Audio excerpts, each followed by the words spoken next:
Assalamualaikum warahmatullahi wabarakatuh. Assalamualaikum warahmatullahi wabarakatuh.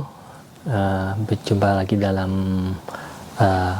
video kali ini. Kali ini insya Allah saya akan mau sharing gitu ya.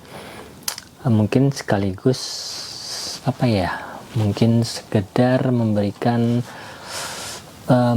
saran atau kepada orang-orang yang remaja-remaja atau pemuda-pemuda yang mungkin di Indonesia yang mungkin karena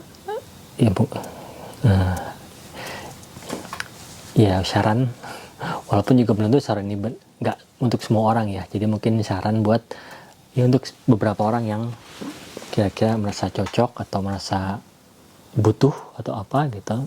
Jadi perkenalkan, nama saya Lutfi Istafa. Saya saat ini saya tinggal di Australia mungkin sudah 14 tahun. Sebelumnya saya pernah bekerja di Jepang, magang selama 3 tahun gitu. Jadi mungkin tema kali ini untuk tema merantau ya. Mengapa pentingnya merantau? Karena karena di Indonesia gitu ya, jika mungkin kita garis besarnya dulu ya. Jadi di Indonesia mungkin kalau saya kayak saya kategorikan ada 3 golongan ya: orang kelas menengah atas, menengah ke bawah gitu. Sebenarnya golongan atas, menengah bawah, kan kalau menengah kan menengah semua gitu. Jadi kalau menengah ke bawah ya kalau ini teori saya ya gitu. Kalau menengah ke bawah gitu ya, itu ya makannya juga seadanya gitu. Untuk baju-baju juga nggak peduli branding, yang penting pakai baju gitu. Kalau menengah gitu, itu sudah memulai baju harus branding, makan juga harus di mana. Terus kalau orang yang menengah ke atas itu permainannya sudah besar, birokrat gitu. Artinya orang-orang yang sudah berkecimpung di dalam dunia kekuasaan seperti politik atau apa, itu menengah ke atas gitu. Jadi ya perbedaannya, kalau yang menengah ke bawah itu ya penting bisa makan, bisa menengah. Kalau yang golongan menengah sudah mulai privilege-nya sudah mulai branding. Yang kalau golongan menengah ke atas ya udah mulai kekuasaan atau mulai politik seperti itu. Sudah ada ikut campur dalam usaha politik, karena emang disitulah uang berputar itu, di kekuasaan. Oke, kali ini kita mulai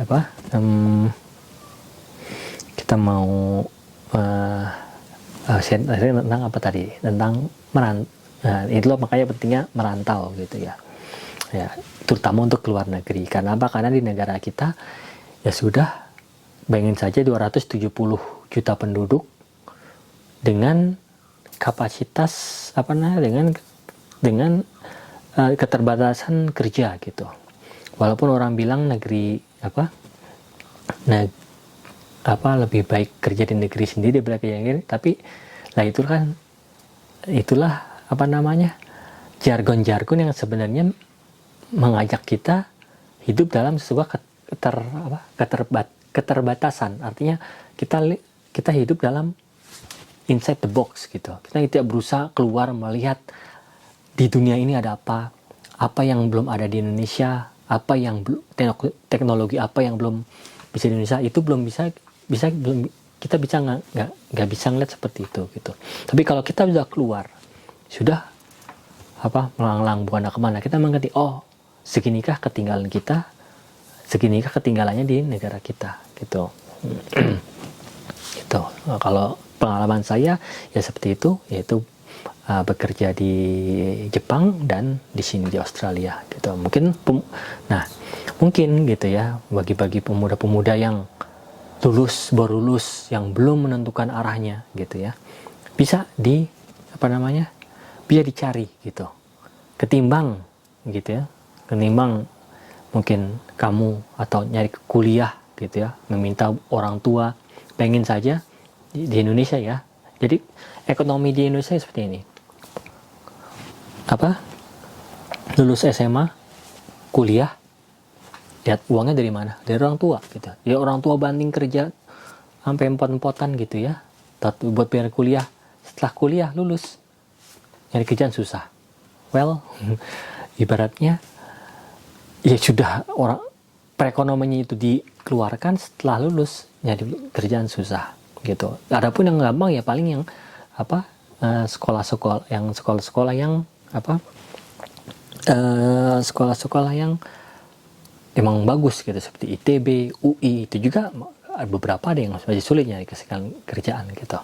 Nah, tapi kalau di luar negeri itu masih banyak itu potensinya gitu. Seperti contoh gitu negara Jepang saat ini negara Jepang itu sedang kekurangan penduduk gitu karena ibarat namanya orang populasi minus gitu ya, itu cuman baru ada di Jepang gitu yang pertumbuhan populasi itu sampai minus, artinya ya angka kematiannya lebih besar daripada angka kelahiran gitu, seperti itu. Makanya banyak dibutuhkan tenaga kerja dari mana-mana gitu.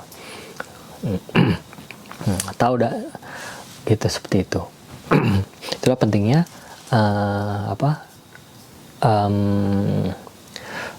kerja di luar gitu.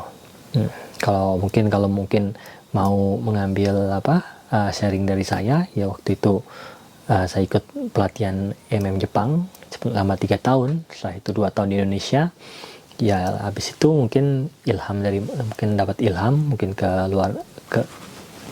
melanjutkan lagi ke luar negeri sampai di sini di Australia, seperti itu.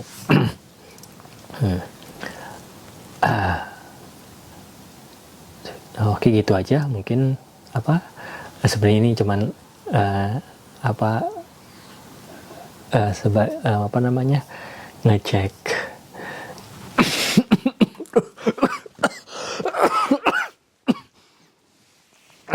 ngecek ngecek kamera sama ngecek mic ini bagus apa enggak. Ini adalah mudah-mudahan itu bermanfaat, tapi gitu aja gitu. Jadi kalau menurut saya gitu ya, untuk lebih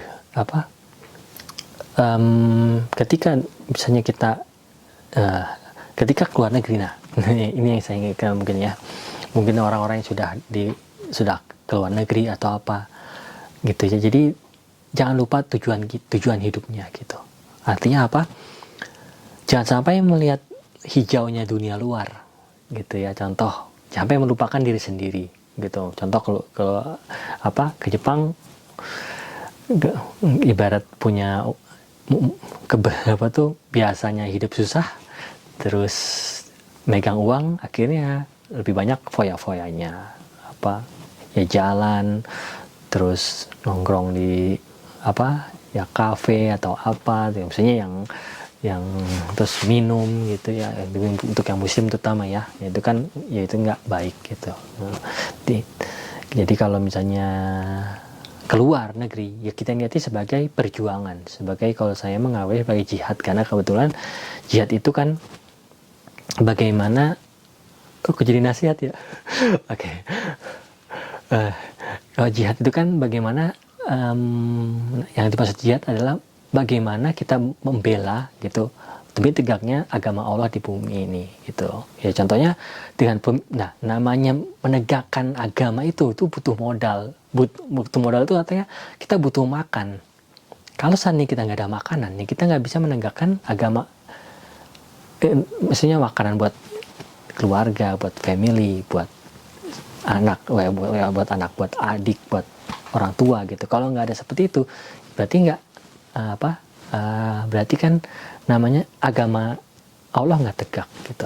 Oleh karena itu ya namanya bekerja itu dianggap sebagai untuk menegakkan agama Allah. Bagaimana saya supaya beribadahnya lancar gitu. Kalau ada yang jadi makan, ada yang itu kan lancar semua, seperti itu. Oke, gitu aja. Nanti malah jadi nasihat kebanyakan. Mungkin ya singkat aja. Oke, gitu aja yang nggak beraturan ini. Wassalamualaikum warahmatullahi wabarakatuh.